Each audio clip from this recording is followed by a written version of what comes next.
आज का हमारा टॉपिक है सिरोसिस ऑफ लिवर। ठीक है, पहले हम इसकी डेफिनेशन देख लेते हैं। Cirrhosis of liver is a chronic liver disease CLD which is defined by replacement of healthy tissue of liver by fibrosis or scar tissue or nodules like regenerative nodules, ठीक है, which leads to loss of liver function. The definition of this, ठीक है। अब हम इसके aetiological factors देख लेते हैं।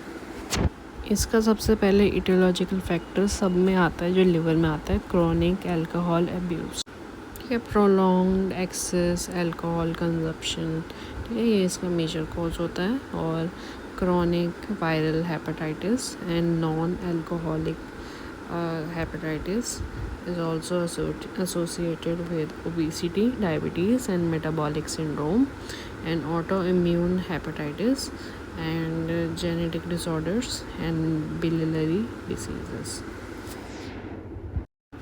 ठीक है। इसके रिस्क फैक्टर्स क्या होंगे? Heavy alcohol abuse, viral hepatitis infection and obesity and metabolic syndrome and genetic predisposition. अब इसकी पैथोफिजियोलॉजी क्या होगी? सबसे पहले इसमें इन्फ्लेमेशन होगी, क्योंकि लिवर डैमेज हुआ है, इंजरी आई है, तो इन्फ्लेमेशन आएगी। इन्फ्लेमेशन के बाद रिपेयर आएगा, और रिपेयर में जो होता है वो हेल्दी टिश्यू जो होता है वो रिप्लेस हो जाता है फाइब्रोसिस और स्कार टिश्यू से, ठीक है। And there is nodule formation, nodular हो जाता है इसमें लिवर, ठीक है। उसकी लिवर की सरफेस स्मूथ नहीं रहती, वो नोड्यूलर दिखती है हमें, ठीक है। तो हम एक सीरीज़ में लिखते हैं, ठीक है। Hepatocyte injury due to toxins, virus and many causes, then inflammation, then fibrosis, then regenerative nodules. इसके क्लिनिकल फीचर्स या मैनिफेस्टेशन क्या होंगे? अर्ली सिम्टम्स, सबसे पहले हमें फटीग हो जाएगी और वीकनेस आएगी, वेट लॉस हो जाएगा, एनोरेक्सिया हो जाएगा, ठीक है।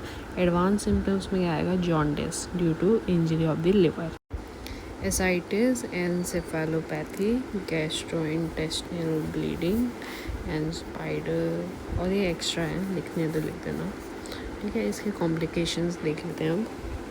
सबसे पहले पोर्टल हाइपरटेंशन आएगी, जिसमें पोर्टल वीनस सिस्टम में प्रेशर बढ़ जाता है, तो उसको हम पोर्टल हाइपरटेंशन कहते हैं। ये बहुत लंबा टॉपिक है, इसको हम दूसरी वीडियो में कवर करेंगे, ठीक है।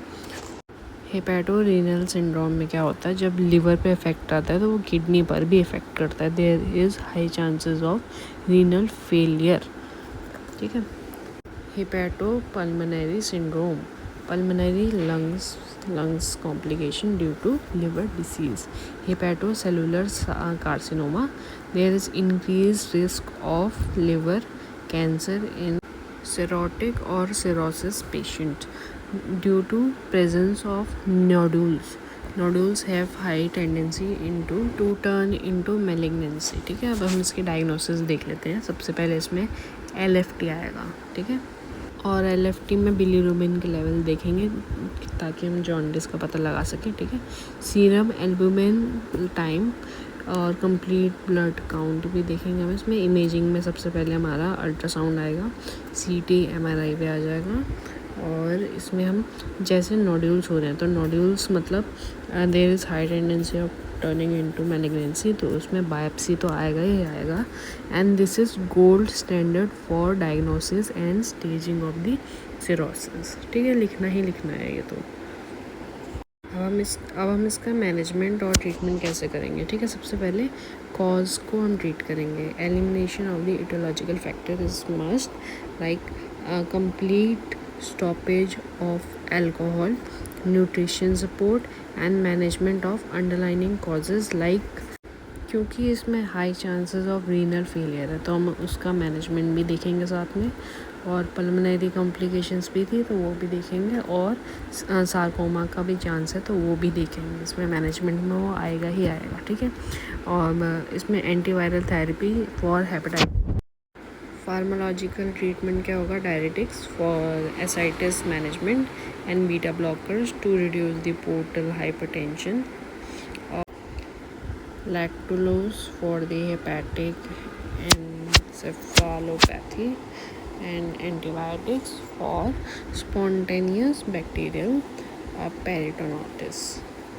ठीक है, अब इसकी एडवांस थेरेपी भी होती है, लिवर ट्रांसप्लांटेशन आता है उसमें। एडवांस थेरेपी में ट्रांसजुगुलर इंट्राहेपेटिक पोर्टोसिस्टेमिक शंट भी एक ट्रीटमेंट होता है इसमें, और उसमें एसाइटिस और ब्लीडिंग के कंडीशन में इसको हम कंसीडर करते हैं। ठीक, रीसेंट एडवांसमेंट हमारा थोड़ा एक्स्ट्रा टॉपिक है, ठीक है, लिखना है लिखो, वरना इतना ही इनफ होता है लिवर सिरोसिस में।